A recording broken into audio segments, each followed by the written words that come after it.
Porn addiction एक ऐसी लत है जिसकी चपेट में आजकल लड़के 10 से 12 साल की उम्र में ही आ जाते हैं और ठीक वहीं से ये एडिक्शन उनके महिलाओं को देखने के और उनके साथ इंटरैक्ट करने के तरीके को पूरी तरह से बदल देता है। देखिए 10 से 18 साल की उम्र में हमारा ब्रेन बहुत ज्यादा प्लास्टिक होता है, यानी कि ब्रेन के रीवायर होने की क्षमता बहुत ज्यादा होती है ताकि हम जल्द से जल्द चीजें सीख पाएं। और इसीलिए लाइफ के इस फेज में कोई भी स्किल सीखना बहुत ज्यादा आसान हो जाता है। और अगर इस उम्र में आपको पॉर्न जैसी हाइपर डोपामिनर्जिक चीज दिखाई जाए तो आपका दिमाग रीवायर हो जाता है पॉर्न देखकर बहुत भारी मात्रा में डोपामीन रिलीज करने के लिए। तो आइए समझते हैं कि पॉर्न एग्जैक्टली करता क्या है। देखिए पॉर्न एक ऐसी तरकास है जिसमें आपके दिमाग के कोने कोने को हिट करने के सारे तीर मौजूद हैं। देखिए हमारे दिमाग की एक बहुत बड़ी कमी ये है कि वो वर्चुअल सेक्स और एक्चुअल सेक्स को कभी कभार एक ही समझ लेता है। और एक यंग एज में जब आप अपने दिमाग को लगातार ये चीजें दिखाकर मास्टरबेट करते हैं तो आपकी बॉडी बहुत ही high level of dopamine release करती है। और बायोलॉजी में एक बहुत ही फेमस कहावत है,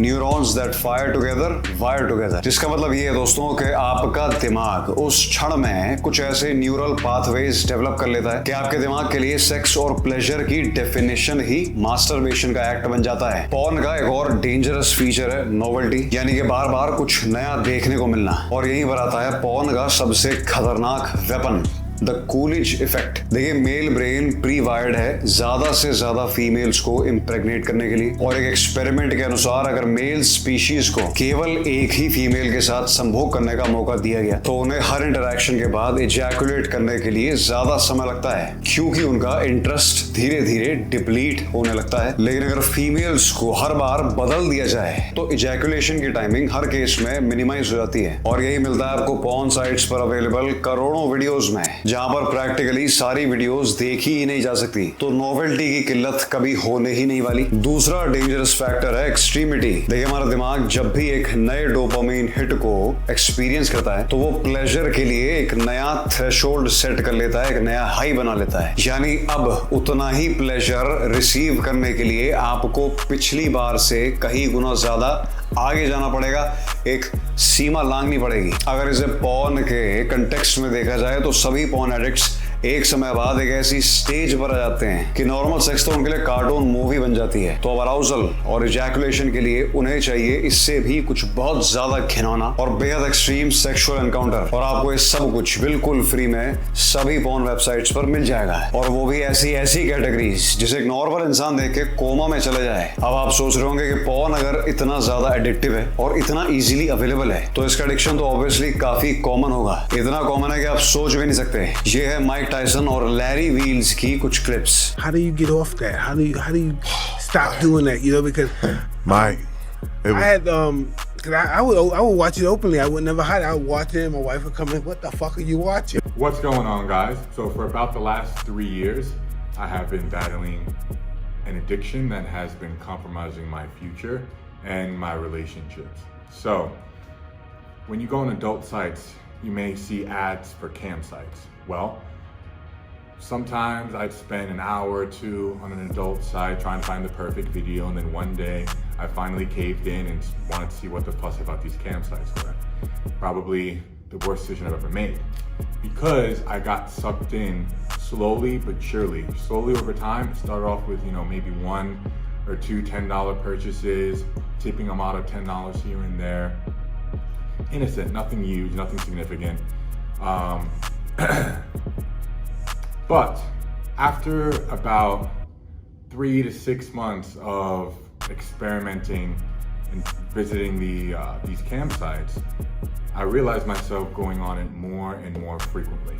यही नहीं, और भी पता नहीं कितने ऐसे अकॉम्प्लिश लोग हैं जिनके पास किसी चीज की कोई कमी है ही नहीं। पैसा भी है, स्टेटस भी है, लेकिन वो भी इसका शिकार बन चुके हैं, क्योंकि आखिर में हैं तो वो भी इंसान ही। अब हमने ये तो समझ लिया कि क्यों मेल ब्रेन इसका शिकार इतनी सरलता से बनता है। अब समझते हैं कि इसके साइड इफेक्ट्स क्या क्या हैं। Number 1, sex life. तो जैसा कि हमने समझा कि पॉर्न आपके दिमाग की सेक्सुअल वायरिंग ही बदल देता है, और इसी वजह से आपके अराउजल की नीड बन जाती है पॉर्न। और उसके बाद अगर आपको कोई पार्टनर मिल भी गया तो उसके साथ सेक्सुअल बॉन्डिंग बनाना एक युद्ध बन जाएगा, क्योंकि वहां ना तो आपको कोई नॉवेल्टी मिलने वाली है, ना ही आप उस व्यक्ति के साथ कुछ एक्सट्रीम चीज कर सकते हैं। और तीसरी, वजाइना के अंदर का प्रेशर कभी भी इतना टाइट नहीं हो सकता, जितनी टाइट आपके हाथ की ग्रिप है। तो आयरॉनिकली जिस चीज की सेंसेशन के लिए आप पॉर्न देख रहे हैं, एक समय बाद वही एक्टिविटी आपके लिए पूरी तरह से टेस्टलेस बन जाएगी। दूसरा साइड इफेक्ट PIED यानी कि पॉर्न इंड्यूस्ड इरेक्टाइल डिसफंक्शन। अब इरेक्शन तो केवल पॉर्न देखकर मिलने वाला है, तो असली पार्टनर के साथ आपका मुन्ना भैया सोता ही रहेगा और इसे जगाने के लिए आपको संभोग के दौरान भी पॉर्न देखने की आवश्यकता पड़ सकती है। और उस केस में वायग्रा भी हेल्प नहीं कर पाएगा, क्योंकि वायग्रा केवल ब्लड फ्लो इंक्रीज करने के लिए बना है। लेकिन अगर दिमाग से जेनिटेलिया तक सिग्नल ही नहीं गया तो उस केस में वायग्रा केवल कैफीन के बराबर है। तीसरा साइड इफेक्ट लो वाइब्रेशन। अब ये सारे काम करने के बाद जब आप असली दुनिया में वापस आते हैं तो आपको फील होती है गिल्ट और शेम, घिन आती है अपने ऊपर। गिल्ट और शेम दोनों ही आदमी के द्वारा फील करे जाने लायक सबसे ज्यादा एक्सट्रीम इमोशंस में से एक हैं। पॉर्न एडिक्ट्स कभी भी एक कॉन्फिडेंट और हैप्पी लाइफ लीड नहीं कर पाते। उनकी एग्जिस्टेंस ही बहुत ही निचले स्तर पर आ जाती है। लोगों से इंटरैक्ट कर पाने की एबिलिटी, उनसे आंखों में आंखें डालकर बात कर पाने की क्षमता ही खत्म हो जाती है। और यही सच है इंटेलिजेंस का। जितना आदमी प्लेजर के पीछे भागता है उतनी ही तेजी से वो अंदर ही अंदर खोखला होता जाता है। चौथा side effect, no drive to achieve anything. देखिए, आदमी होने के नाते आपकी बॉडी का सबसे प्राइमरी गोल है सर्वाइवल और रिप्रोडक्शन, जिससे आपकी स्पीशीज